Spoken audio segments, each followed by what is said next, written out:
Mix by AG recording studio.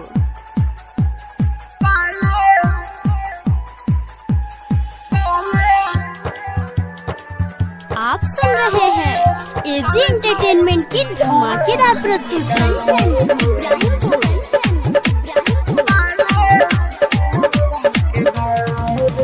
मलिया रे आहा मलिया रे काले चल जाई पियावा के गाँव रे। मलिया रे काले चल जाई पियावा के गाँव रे। हाथे में हाजिरा चाहिए, हाथे में हाजिरा चाहिए पियावा के गाँव रे। धरी आओ रे आहो मलिया रे काले चल जाई पियावा के गाँव रे। मलिया रे mix by AG recording studio.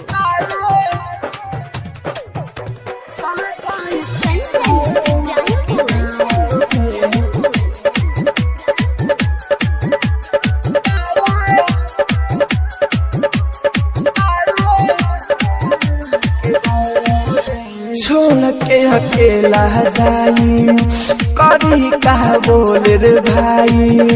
हम न जननी की ऐसे करी बेवफाई।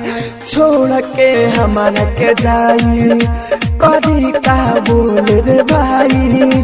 हम न जननी की ऐसे करी बेवफाई।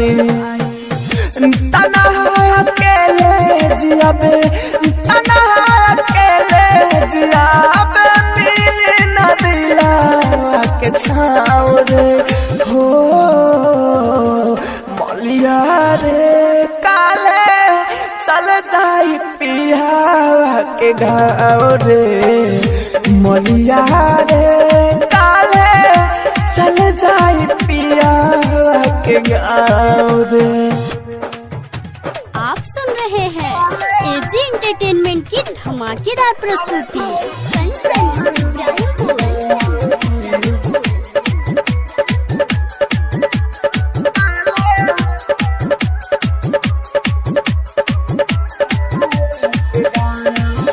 गोडू गोला देन तू सुना दादा दे राहुल के मुना।